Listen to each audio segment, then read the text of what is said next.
ముందుగా ఎంత చక్కటి క్రీడా పోటీల్ని నిర్వహిస్తున్నటువంటి కాకినాడ రూరల్ శాసనసభ్యులు పంతం నానాజీ గారికి, పెద్దలు గౌరవనీయులు పెద్దాపురం శాసనసభ్యులు నిమ్మకాయల చినరాజప్ప గారు, పెద్దలు గౌరవనీయులు పార్లమెంట్ సభ్యులు తంగెళ్ళ ఉదయ శ్రీనివాస్ గారికి, పెద్దలు గౌరవనీయులు రాజ్యసభ సభ్యులు సానా సతీష్ బాబు గారికి, ఎమ్మెల్సీ రాజశేఖర్ గారికి, పెద్దలు శాసనసభ్యులు దాట్ల బుచ్చిబాబు గారికి, అలాగే వేదిక మీద ఉన్నటువంటి పెద్దలందరికీ కూడా పేరు పేరున నాకు నమస్కారాలు తెలియజేసుకుంటూ,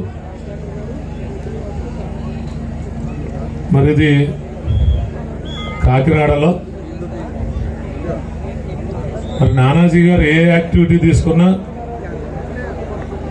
అటు పార్టీ యాక్టివిటీస్ కానీ ఆయన ఏ యాక్టివిటీ టచ్ చేసినా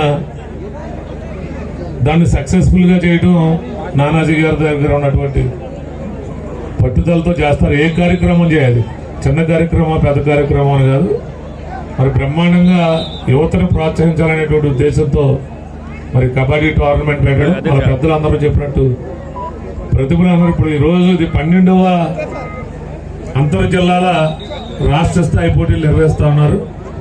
ఇందులో ఎవరైతే ప్రతిభావంతులు ఓడిపోయినప్పటికీ కూడా ఎవరైతే ఆటలో ప్రతిభ కనబరిచారో వారు నెక్స్ట్ మచిలీపట్నంలో జరిగేటువంటి రాష్ట్ర స్థాయి కబడ్డీ పోటీలు ఆడడానికి అవకాశం కల్పిస్తామని చెప్తా ఉన్నది. ఇక్కడ ఎవరైతే కబడ్డీ అసోసియేషన్ ఉన్నారో రాష్ట్ర స్థాయి వారు వాళ్ళు చెప్తా ఉన్నారు.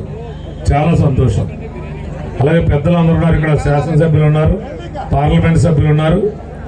త్వరలో ఈ బీచ్ యొక్క రూపురేఖలు మారిపోతూ ఉన్నాయి. కాకినాడ రూరల్ శాసనసభ్యులు కానీ పార్లమెంట్ సభ్యుల యొక్క సహకారంతో బీచ్కి ఇప్పుడే 3 కోట్లతో కూడా యొక్క ఆధ్వర్యంలో 3 కోట్లు శాంక్షన్ చేయడం జరిగింది. బీచ్ రూపురేఖలు మారిపోతూ ఉన్నాయి. ఎందుకంటే కలెక్టర్ గారు కూడా ప్రత్యేక శ్రద్ధ తీసుకున్నారు బీచ్ మీద. అలాగే మనం గోవాలో అది చూసినట్టే ఇక్కడ త్వరలో లాంజెస్ పెడుతున్నాం, అంబ్రెల్లాస్ పెడతా ఉన్నాం, అన్ని కార్యక్రమాలు జరుగుతూ ఉన్నాయి. నానాజీ గారు యూటీ స్ట్రీట్ పెట్టాలి మా కాకినాడ రూరల్లో అని చెప్పడం, దానికి కూడా 25 లక్షల రూపాయలు పెట్టి మన అల్లూరి సీతారామరాజు రాగమల్ తోట దగ్గర అక్కడ కూడా యూటీ స్ట్రీట్ పెడతా ఉన్నాం. అలాగే ఫ్లయింగ్ హార్స్ ఒకటి కూడా నుంచి పెట్టడం జరుగుతూ ఉంది.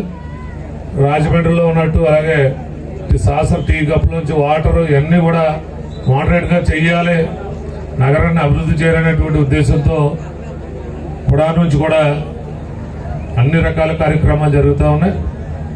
అలాగే ప్రతి సంవత్సరం నానాజీ గారు కూడా ఈ పోటీలు నిర్వహించాలని మనస్ఫూర్తిగా కోరుకుంటూ సెలవు తీసుకుంటాము.